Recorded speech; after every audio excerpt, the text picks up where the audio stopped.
Muy buenas tardes a todas, a todos. Me da muchísimo gusto estar aquí con ustedes y ver a tantas y tantas caras conocidas, amigos de muchos años, amigos de todo el país, que ya nos hemos encontrado en otras ocasiones, a veces por esta vía virtual, a veces por vía presencial, pero pues me da muchísimo gusto saludarlos nuevamente. También me da mucho gusto saludar a Javier Brown, me quedé a escuchar su extraordinaria conferencia anterior y bueno, pues ahora me ha dejado el listón bastante alto para hablar de otro gran pensador, y no solamente pensador, sino también otro gran político del Partido Acción Nacional, que fue Efraín González Morfín. Efraín González Morfín, que además, entre muchos otros textos, fue el principal redactor de un documento que se llama Cambio Democrático de Estructuras. Y justamente de eso es de lo que vamos a hablar en estos próximos minutos, ¿no? Y bueno, pues primero me gustaría que, creo que ya todos pueden ver mi pantalla, me gustaría primero tener algunas, o compartir con ustedes algunas referencias biográficas de este personaje que a mí en lo personal me parece uno de los más apasionantes de la historia, no solamente del PAN, sino de la historia de México. Y voy a tratar de compartir y de transmitirles a ustedes durante estos minutos por qué a mí me parece una figura tan apasionante de la historia del PAN y de la historia de México. Bueno, lo primero que hay que decir es que Efraín González Morfín nació en Guadalajara, en Jalisco, en 1929. Él era hijo precisamente de Efraín González Luna, que escuchábamos ahora la extraordinaria conferencia que Javier Brown nos dio acerca de él. Sabemos que Efraín González Luna, entre otras muchas cosas, fue, junto con Manuel Gómez Morín, pues el principal fundador del Partido Acción Nacional, el principal doctrinario, digamos, de esta primera época de Acción Nacional. Pero Efraín González Morfín, digamos que el mérito de él no es ser hijo de Efraín González Luna, sino que él tiene un gran mérito propio porque él reelaboró, reproyectó esa doctrina de Acción Nacional. Eso es lo que vamos a ver a continuación. Efraín, por cierto, así le decían Efraín, lo decían sobre todo para distinguirlo de su padre, porque pues los dos se llamaban igual, Efraín González, uno era Luna, otro era Morfín, y entonces en el PAN, como además era joven, era muy joven, cuando empezó a participar en política, pues todos le decían Efraín, así en singular. Entonces, de esa manera me referiré también a él, ¿no? Efraín estudió durante muchos años en escuelas jesuitas, en seminarios y colegios jesuitas. Él quería ser sacerdote jesuita. Vimos estos días, tristemente, esta terrible noticia del asesinato de dos padres jesuitas allá en la Sierra Tarahumara. Bueno, pues los jesuitas sabemos que es una congregación que tiene presencia en México desde el siglo XVI. De hecho, fue fundada en ese siglo. A los pocos años de su fundación ya llegaron los primeros jesuitas a México. Fue fundada por San Ignacio de Loyola. Es una congregación que siempre ha estado a la vanguardia dentro de la Iglesia Católica, a la vanguardia en cuanto a la preparación, en cuanto al conocimiento, en cuanto a la educación, ¿no? Y bueno, pues Efraín estudió en seminarios jesuitas. Él iba a ser sacerdote jesuita, estuvo 13 años con los jesuitas. De hecho, tuvo, no sé si eran 2 o 3 hermanos sacerdotes jesuitas, pero él finalmente pues no se ordenó. En 1958 salió de la Compañía de Jesús y fue, bueno, continuó como un laico, digamos, no se ordenó sacerdote. Entró a la Universidad Iberoamericana, donde estudió la carrera de Derecho, y además después fue profesor de muchísimas generaciones de Derecho ahí en la Ibero, aquí en México, y después también en el ITESO, en Guadalajara, en la UP de Guadalajara, en otras muchas universidades.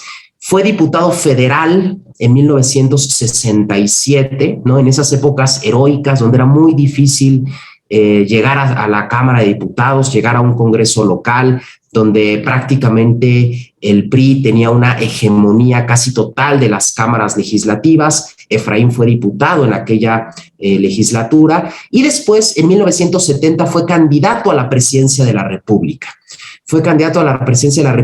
Y en aquellos años, imagínense ustedes, a él le tocó competir contra Luis Echeverría, 1970, una época pues muy difícil para el país, muy difícil para que un candidato diferente al PRI pudiera, ya no digamos ganar, sino ser competitivo. A pesar de eso, a Efraín le fue reconocido el 14% de los votos a nivel nacional. Estamos hablando de 1970, hace 50 años, más de 50 años. No es fácil, no era fácil en esa época que el sistema te reconociera el 14% de los votos.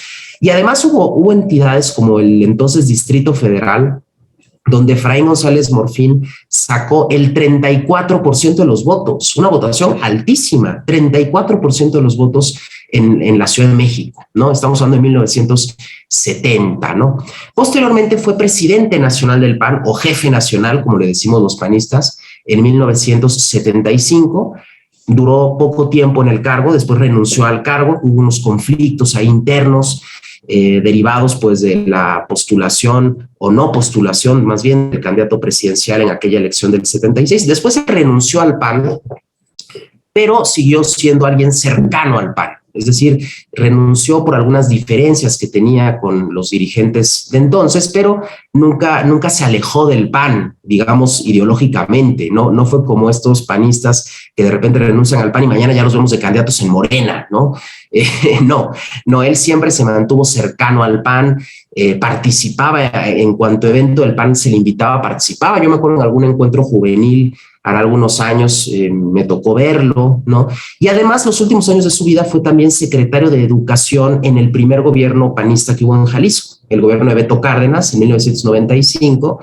Efraín fue secretario de Educación en la primera parte de ese gobierno. Entonces, como pueden ver ustedes en su biografía, pues era un personaje verdaderamente excepcional y verdaderamente interesante. Y ahora vamos a analizar un poco acerca de su pensamiento. Primero hay que decir también como parte de su biografía que Efraín fue uno de los protagonistas de la proyección de principios de doctrina que se llevó a cabo en 1965. Sabemos que nuestro partido ha tenido 3 proyecciones de doctrina. Bueno, la primera, que no es propiamente una proyección, que son la elaboración de los principios de doctrina, el texto original, que es de 1939, cuando el PAN se funda. Luego tiene una segunda proyección en 1965 y luego tiene una tercera, que es la vigente, que es del año 2002. Bueno, de hecho, las 3 son vigentes. Ninguna proyección anula a la anterior, hay que decirlo. Una proyección no significa que cambian los principios de doctrina. Los principios de doctrina del PAN siguen siendo los mismos desde 1939. Lo que significa una proyección es que se incorporan nuevos temas que seguramente anteriormente no estaban en la agenda pública, ¿no? Por ejemplo, en el año 2002, en la proyección del año 2002, se incorporaron temas como, por ejemplo, la bioética, que son temas relacionados con los avances tecnológicos de los últimos años. Estos temas no existían en 1939, por eso se incorporan en la proyección del 2002. Bueno, de la misma manera, en la proyección de principios de 1965 se incorporan nuevos conceptos que desarrollan algunas de las tesis doctrinales que ya estaban incorporados desde 1939. Algunos de los conceptos que se incorporan es el concepto de justicia social, ¿no? Ahora hablaremos más de esto, de orden internacional, de democracia, de familia, de partidos políticos. Y sobre todo, en aquella proyección doctrinaria, el PAN asumió plenamente las tesis del cambio político y del cambio social. ¿Y qué significa esto? Que no era posible construir un régimen democrático mientras no se transformaran también las injustas condiciones económicas y sociales en las que vivían millones de personas y que las condenaban a la pobreza.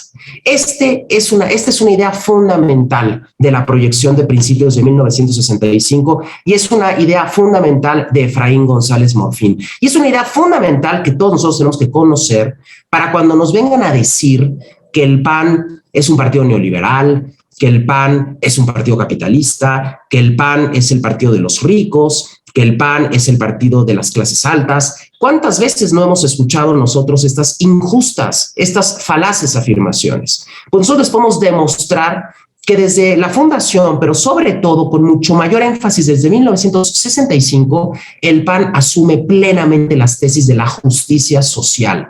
López Obrador era un adolescente que se iba a afiliar al PRI al PRI más autoritario, al PRI de Echeverría, cuando el PAN ya estaba defendiendo la justicia social y ya estaba defendiendo que no sería posible nunca un cambio político si no había antes un cambio que también transformara las condiciones sociales de millones de personas. Bueno, vamos aquí a ver algunas de las ideas de González Morfín, de Efraín. A ver, Efraín González Morfín se le ha asociado con una corriente de opinión, podríamos decir, que él mismo ayudó a formular, que es el solidarismo. El solidarismo no es que sea una ideología, no, es simplemente un enfoque muy novedoso, muy innovador que Efraín le quiso dar al humanismo político de Acción Nacional. Él le llamaba solidarismo a esta nueva visión doctrinal del humanismo político de Acción Nacional. Aquí vienen algunas frases textuales de él, justamente de una conferencia que así se llama, Solidarismo.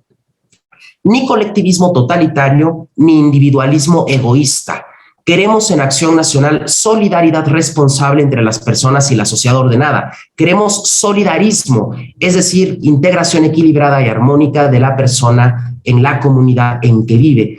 ¿Qué significa esto? A ver, por un lado están los socialistas, ¿no? Los comunistas, que tienen una visión completamente colectivista de la sociedad, donde la persona se pierde dentro de la colectividad, dentro de la masa.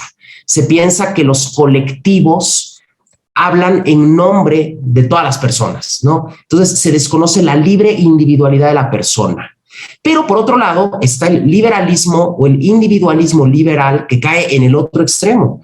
El otro extremo es pensar que cada individuo por sí solo es completa y absolutamente autónomo y que por lo tanto no tiene ninguna obligación con los demás, con sus semejantes. Entonces, frente a esos dos extremos, lo que postula Efraín es el solidarismo, es el principio de la solidaridad. ¿Qué significa este principio de la solidaridad? Significa entender, como su nombre lo indica, porque de ahí viene la palabra, que la sociedad es un cuerpo sólido. ¿Qué significa que la sociedad sea un cuerpo sólido? Que todas las partes están correlacionadas y la salud general de la sociedad depende de que todas las partes estén bien. Ustedes compárenlo con el cuerpo humano. Si de repente nosotros tenemos un accidente y nos cortamos un dedo de una mano, todo nuestro cuerpo trabaja para tratar de sanar esa herida. El corazón empieza a bombear más sangre, ¿no? El cerebro se pone en una predisposición especial para ayudar a ese órgano que está lastimado. Bueno, pues el principio de la solidaridad nos dice lo mismo. Nos dice que todos nosotros, sin desconocer nuestra propia responsabilidad individual y nuestra propia libertad, tenemos una obligación con nuestros semejantes. Y por eso es que una política pública tiene que pensar en todos, con especial énfasis en los más débiles, en los más pobres, ¿no? Es lo que se llama dentro, por ejemplo, de la doctrina social de la Iglesia, la opción preferencial por los pobres. Y esto el PAN lo viene defendiendo desde siempre. Esto no lo inventó López Obrador, esto no lo inventó la izquierda, esto no lo inventaron los socialistas. Esto Acción Nacional lo viene defendiendo desde 1939 y con muchísimo mayor énfasis desde los años 60 con esta proyección de principios de doctrina en la que participó Adolfo Crisli Vivarrola, que era el presidente del partido, y Efraín González Morfín, que era el principal, digamos, líder doctrinal en esa época, ¿no? Aquí hay otro pensamiento también del propio Efraín en esta conferencia de las que les he comentado, que lleva por título El solidarismo. Dice Efraín: cuando el antagonismo de diverso tipo no reconoce principios superiores a la lucha, en el fondo se trata únicamente de odio organizado y sistemático. En el fondo, lo que se quiere es que una intolerancia, la propia, supla la intolerancia ajena. Miren, esta frase podríamos dedicársela a esta persona que todas las mañanas, desde la más alta tribuna de la nación y desde Palacio Nacional, se dedica a sembrar la discordia, a sembrar la división, a destruir cualquier espíritu de conciliación social, ¿no? Fíjense, ya Efraín hace más de 50 años nos decía que el antagonismo no es el fin de la política, sino que el antagonismo, que es natural en una sociedad plural, debe de reconocer siempre horizontes en común, debe de reconocer siempre que hay unos principios superiores a esa lucha válida, legítima que pueda haber entre dos o más visiones en una sociedad democrática. Y fíjense, estas frases a mí me encantan porque yo siempre he creído, y esto se lo escuché a Carlos Castillo Peraza, que un partido tiene que reflexionar siempre. El PAN no tiene que reflexionar después de unas elecciones, ganemos o perdamos. El PAN tiene que reflexionar no cuando va a modificar, no únicamente cuando va a modificar sus estatutos o cuando va a actualizar como ahora su programa de acción política. O el PAN no tiene que reflexionar cuando cambia de dirigencia. No, el PAN tiene que reflexionar siempre. En un partido político tiene que haber una reflexión permanente. Y fíjense, decía a propósito de esto algo muy interesante Efraín. Dice, en la persona individual y en las organizaciones humanas, la conciencia del fin es elemento esencial de la propia identidad. Saber de dónde venimos, hacia dónde vamos y cuál es el camino es condición indispensable para poder contestar quiénes somos. Esta es una pregunta que nos tenemos que hacer siempre. Y ya veía yo que en la conferencia de Javier alguien ya lo comentaba, ¿no? Hay muchos temas coyunturales, hay muchos temas de estrategia política que son muy válidos, relacionados con alianzas con otros partidos, relacionados con relaciones que podemos tener o no con un gobierno de determinado signo, etcétera, etcétera. Pero lo que tenemos que tener muy claro siempre es saber de dónde venimos y hacia dónde vamos y cuál es el camino. Eso es lo que nos da identidad. No se trata de ganar elecciones por ganar elecciones, sino ganar elecciones para algo. Y justamente esta es la segunda frase que está ahí incluida en esta compilación de Efraín. Dice Efraín, quien piense legítimamente en buscar el poder por caminos democráticos, tiene la grave obligación de decir a los demás para qué quiere el poder y qué haría con las facultades que éste le pondría en las manos, cómo entiende los problemas de México y qué solución concreta les podría dar. Es decir, no se trata de que ganemos unas elecciones porque somos los más simpáticos, porque somos los que tenemos mejores redes sociales, porque somos los que hicimos una campaña más agradable a la gente, porque los que tuvimos la mejor fotografía en nuestra propaganda, porque fuimos los más carismáticos. Digo, todo eso es importante y no vamos a negar la relevancia que en una campaña tiene el marketing, desde luego. Pero lo más importante a la hora de buscar el poder, y eso lo tenemos que tener muy claro cualquiera de nosotros, es para qué queremos ese poder. ¿Por qué consideramos que somos mejores que los demás? ¿Qué vamos a hacer con ese poder que democráticamente la gente nos delegue con su voto? Y ahí es justamente cuando un partido tiene que tener una claridad doctrinal y una claridad programática. Por eso precisamente ahora el PAN está en este proceso de actualización y de renovación de nuestro programa de acción política, porque es una obligación para los ciudadanos decirles para qué queremos el poder, para qué les estamos pidiendo el voto. No es nada más porque queramos gozar de las mieles del poder, porque seguramente hay mucha gente que nada más busca el poder para eso.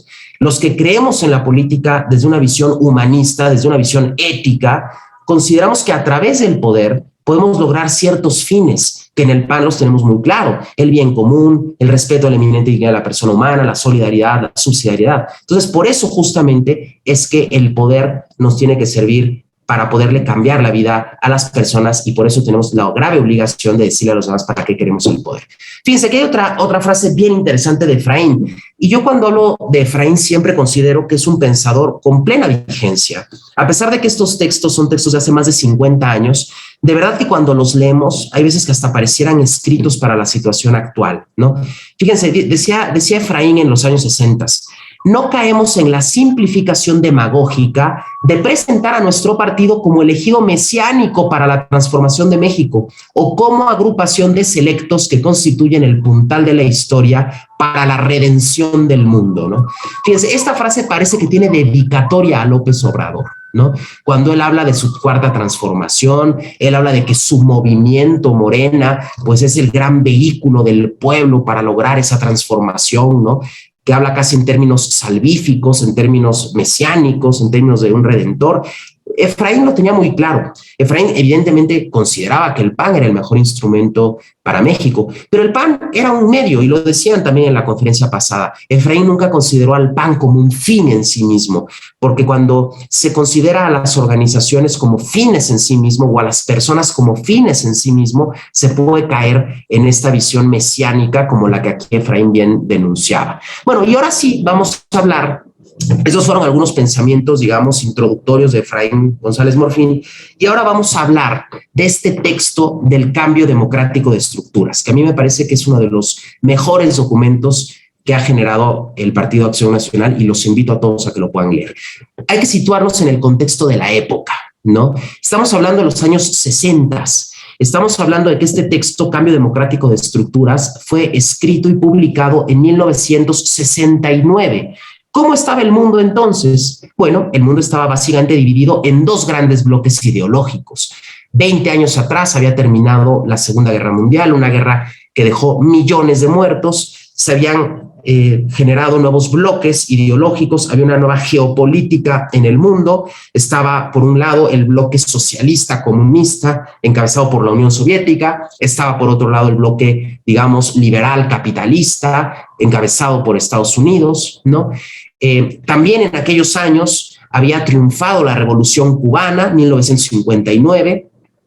Muchos jóvenes pensaban que esa podía ser la solución ante las injusticias sociales, ¿no? Una revolución como la de Cuba. Era la época del movimiento hippie en Estados Unidos, es la época del Mayo francés, estas protestas de estudiantes que iban a cambiar profundamente la cultura política en el mundo occidental.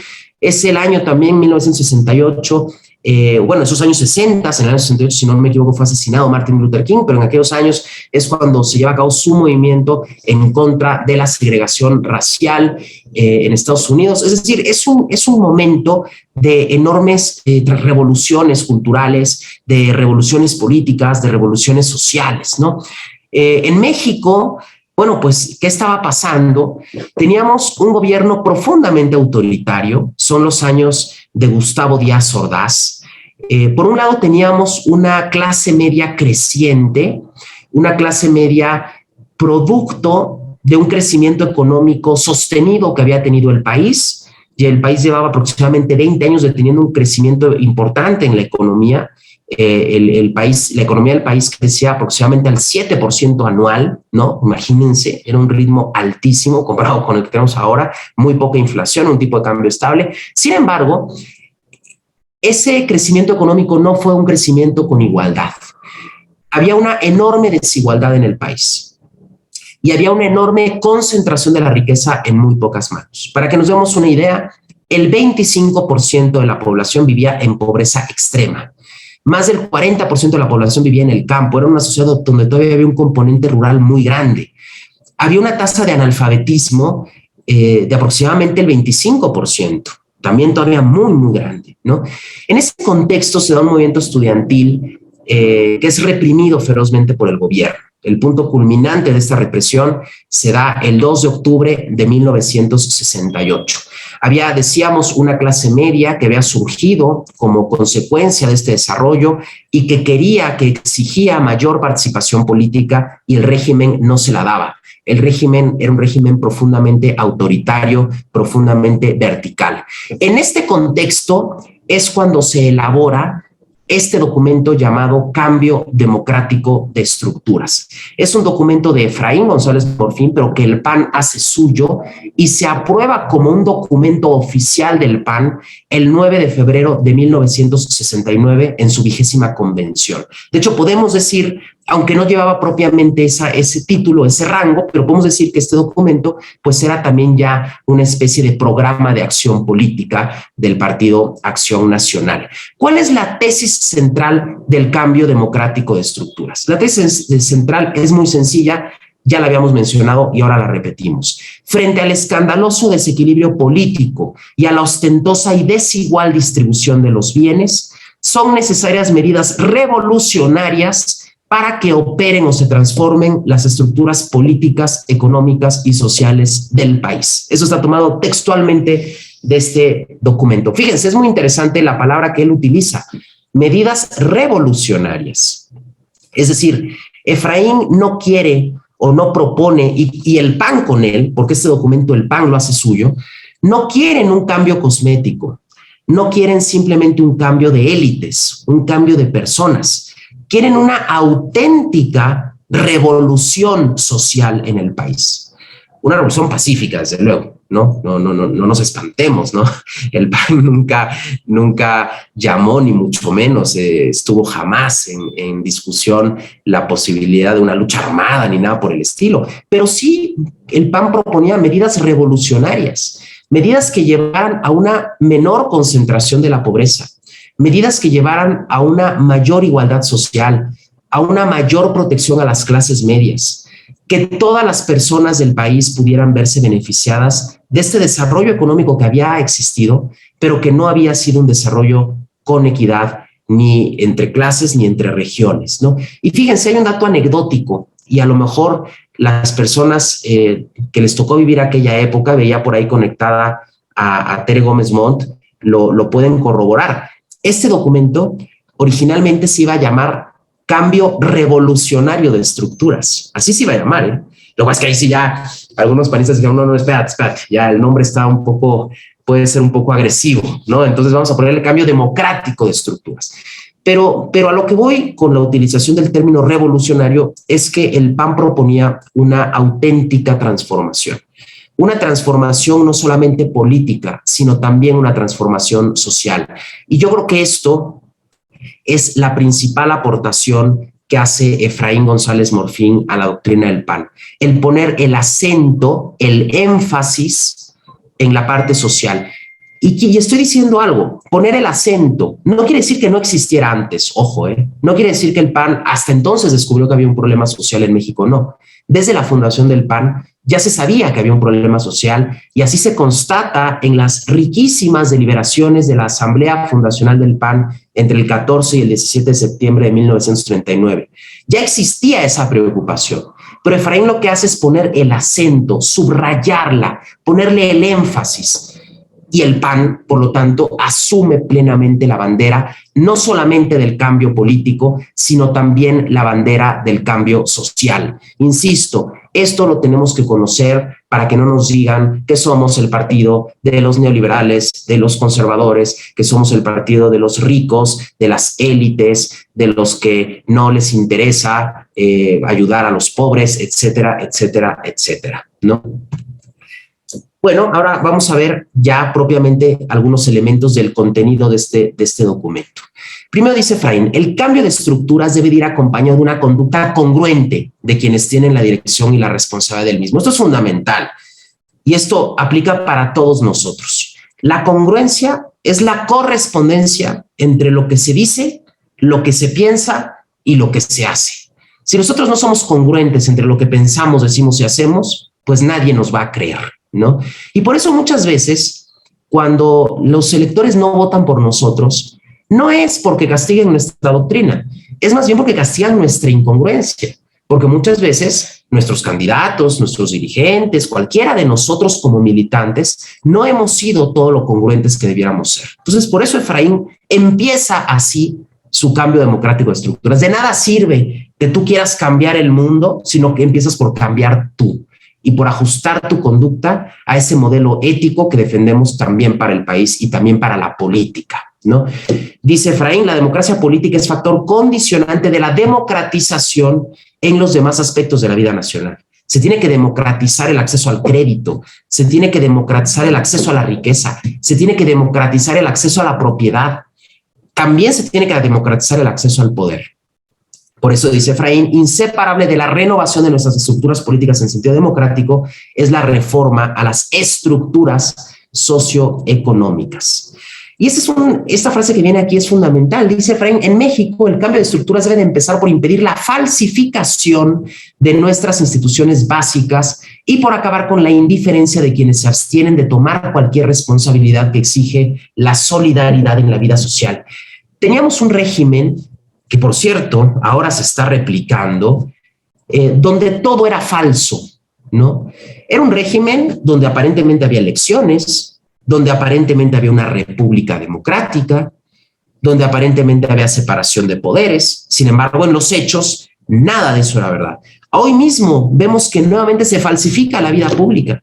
Cuando se habla de una supuesta cuarta transformación, cuando se habla de una política de abrazos y no balazos, cuando se habla de una política de ayudar a los más pobres, de atacar supuestamente las causas de la pobreza, vemos que lo que hace todas las mañanas el presidente de la República es falsificar la vida pública, de la misma manera que esa vida pública fue falsificada durante 70 años. Y por eso esta es la primera gran denuncia que hace Efraín en el cambio democrático de estructuras, que se debe de impedir la falsificación de nuestra vida pública.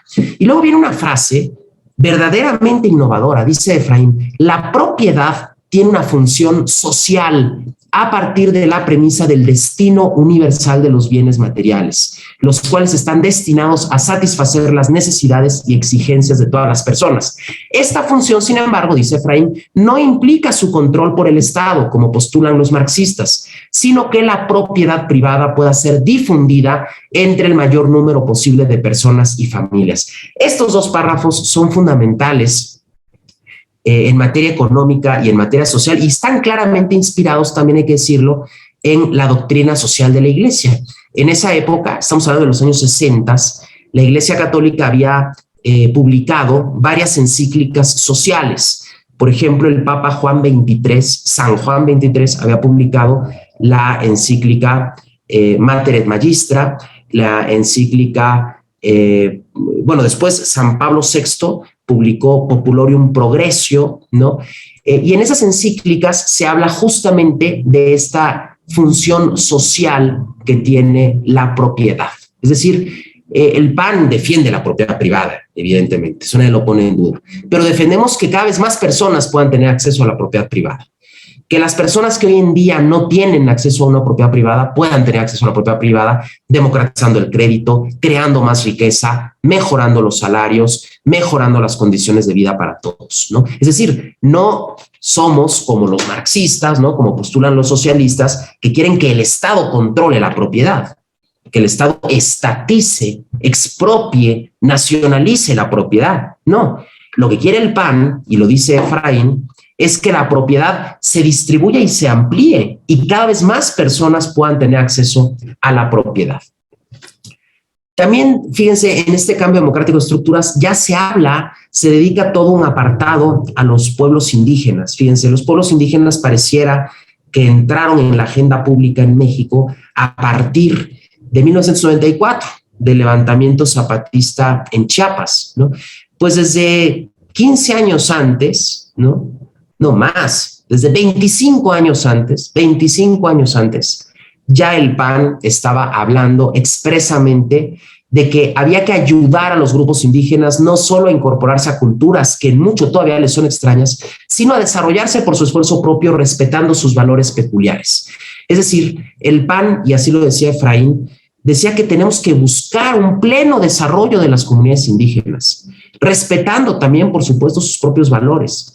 Pero los pueblos indígenas no pueden ser simplemente un elemento decorativo para que lleguen los políticos y se tomen las fotos, ¿no? Y pareciera que se está ayudando a los pueblos indígenas, ¿no? Se tiene que buscar auténticamente su pleno desarrollo, respetando sus valores, ¿no? Esto ya lo decía el PAN y Efraín González Morfín desde 1969, ¿no? Una parte muy importante de este documento está dedicada a la tarea educativa. Efraín fue un hombre enamorado de la educación, ¿no? Durante mucho tiempo él se dedicó a la educación, ya decíamos, fue secretario de educación del primer gobierno panista en Jalisco, y él en ese documento le dedica también amplios párrafos a la tarea educativa. Él dice que la tarea educativa consiste en la transmisión y apropiación personal de conocimientos y valores para la vida individual y social, ¿no? Es decir, no es únicamente enseñarte a sumar y a restar, ¿no? Es decir, ciertas habilidades, transmitirte ciertas habilidades, ciertos conocimientos, sino también transmitirte valores que te ayuden a darle un rumbo a tu vida, ¿no? También en este documento, Efraín se pronuncia a favor del derecho a la libertad educativa para padres de familia, educadores y educandos, la cual ha sido además una de las principales banderas del PAN desde su fundación, ¿no? Y esto es muy importante porque vemos, por ejemplo, ahora que desde los libros de texto, López Obrador pretende ideologizar a todos los jóvenes y a todos los niños de este país. El nuevo modelo educativo que se acaba de anunciar hace algunas semanas es eso, ¿no? Es enseñar ideología. En todos los libros de texto oficiales, enseñar una visión sesgada de la historia de México, una visión sesgada de la economía, una visión sesgada de de la sociedad, de la familia. Y frente a eso, lo que el PAN siempre ha defendido es que los padres de familia tienen el derecho humano consagrado, además, en todas las declaraciones universales de derechos humanos, de elegir el tipo de educación que quieren para sus hijos, ¿no? Y esto pues se reitera en el cambio democrático de estructuras, es decir, que el Estado no tenga el monopolio de la educación, ¿no? Esa es una visión totalitaria, es una visión fascista, ¿no? Es como cuando Plutarco Elías Calles, en su famoso grito de Guadalajara, en 1928 o 29, dijo que ahora la revolución se iba a apropiar de las conciencias de los niños y de los jóvenes. Eso decía Plutarco Elías Calles. Eso era una visión completamente totalitaria. Lo que el PAN ha defendido y sigue defendiendo es precisamente el derecho a la libertad educativa. Dice también el cambio democrático de estructuras, una educación integral que sea capaz de transformar democráticamente las estructuras deberá promover las convicciones morales y no limitarse únicamente a la capacitación para producir y obtener ingresos, y no debe estar sometida a monopolios políticos de ningún signo. Nuevamente, esta misma idea, ¿no? En los centros educativos deben promoverse las soluciones a los problemas del país, así como el intercambio libre de opiniones, pero no deben las escuelas ser convertidas en instrumento de presión. Y esto es algo muy importante, porque también a partir de aquella época, hablábamos ahora del movimiento del 68, a partir de aquella época, en muchas ocasiones, sobre todo muchas universidades públicas, se empezaron a convertir en instrumentos de presión política, ya no en instrumentos de formación, sino en instrumentos profundamente ideologizados. Y hoy todavía subsiste mucho de esto en universidades públicas e incluso también en algunas universidades privadas. Y eso es algo que se debe evitar, porque si eso ocurre, entonces la universidad, sea pública o sea privada, deja de cumplir con su misión, ¿no? La educación, dice Efraín, debe impulsarse y estimularse no solo como una inversión en capital humano para fines de bienestar económico, sino como una actividad creadora que ayudará a anticipar en el tiempo las transformaciones sociales. Fíjense, aquí hay una frase que viene también en el cambio democrático de estructuras que nuevamente la leemos y parece que está escrita para la época que estamos viviendo. Dice Efraín: con soluciones aparentes y programas que prometen edades de oro, le hace la cuarta transformación, pero que exigen la renuncia a la propia responsabilidad para transferirla a un salvador colectivo y anónimo, la revolución, el partido, el gobierno o los demás, no es posible un cambio aceptable de estructuras. Solo la solidaridad, traducida en actos de cooperación humana, puede realizar los cambios que harán fecunda la participación democrática en todos los aspectos de la vida social. Fíjense qué profundidad en esta frase de Efraín, ¿no? Frente a estos que prometen paraísos terrenales, ¿no? Edades de oro, como le decía Efraín, que prometen utopías, ¿no? La cuarta transformación, que evidentemente hablan de un salvador colectivo, ¿no? El partido, el pueblo, ¿no? Los demás, el líder, la revolución, la transformación pacífica, nuestro movimiento. Así no se hace un cambio de estructuras, dice Efraín.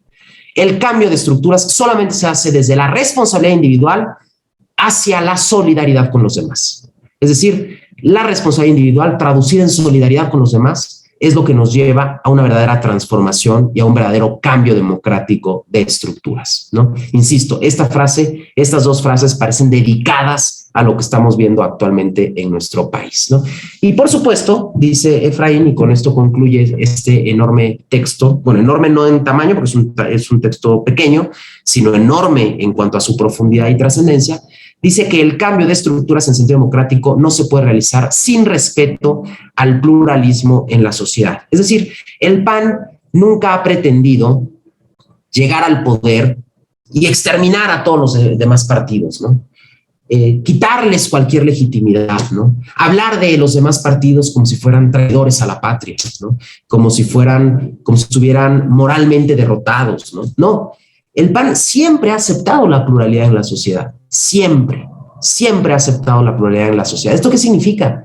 Que tenemos que convivir los diferentes. y que como partido no renunciamos a tener una identidad propia en esa pluralidad. Es decir, respetar la pluralidad no significa disolver nuestra identidad en la pluralidad. Eso también es importante, pero también muchos panistas tienen la tentación de disolvernos en la pluralidad. Es decir, disolvernos en lo que piensan los demás para que nos acepten. No, decía Carlos Castillo Peraza, solamente puede haber un diálogo fecundo con los demás desde la propia identidad. Y eso lo dice también Efraín. Y fíjense, hablando de Carlos Castillo Peraza, y a continuación Julio nos va a hablar de él, yo recuerdo una vez una asamblea juvenil, 1995, esa asamblea juvenil, si no me equivoco, fue en la ciudad de Puebla, yo tenía 13, 14 años, y recuerdo que pues era cuando había ya una crisis económica y una crisis política ya muy fuerte, ¿no? Ya se veía inminente cómo se estaba resquebrajando el viejo sistema político.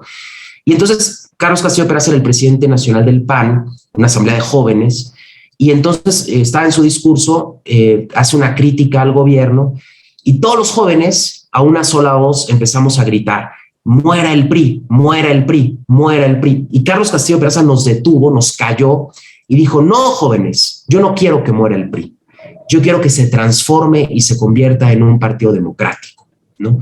Lo mismo podríamos decir ahora respecto a Morena. Nosotros no queremos que muera Morena. Queremos que deje de ser un partido Estado, como ya se está convirtiendo, porque justamente en eso consiste respetar el pluralismo de la sociedad a la que nos ha convocado siempre Acción Nacional, y en este texto muy particularmente nos convocaba Efraín González Morfín. Ya termino con algunas frases de algunos panistas refiriéndose a Efraín. Efraín murió en el año 2012, fue un hombre verdaderamente extraordinario. Los últimos años de su vida los dedicó a la academia, a escribir libros, a dictar conferencias. Algunas de ellas las pueden ustedes encontrar en YouTube. Un personaje verdaderamente extraordinario. Yo tuve la oportunidad, permítanme hablar en primera persona, tuve la oportunidad de conocerlo una vez, yo muy joven, muy interesado en su figura, pues se me ocurrió conseguir su dirección, le mandé una carta, me habló por teléfono y me invitó a su casa, lo fui a ver a Guadalajara. Yo era un muchacho de 17, 18 años y me recibió en su casa, me tuvo toda la tarde conversando con él, y verdaderamente por eso yo les digo que a mí siempre me ha parecido una de las personalidades más apasionantes que ha habido en el Partido Acción Nacional, y no solamente en el Partido Acción Nacional, sino en la historia de México. Decía Abel Vicencio Tobar, presidente del PAN: Efraín González Morfín es uno de esos hombres de excepción que iluminan con su cultura a las comunidades intermedias. Rubén Aguilar Valenzuela, que lo conoció en la Compañía de Jesús, porque Rubén Aguilar también estuvo muchos años estudiando para ser jesuita, decía: Efraín fue un hombre sabio, de enorme inteligencia y profundidad intelectual, un hombre congruente y siempre abierto al diálogo.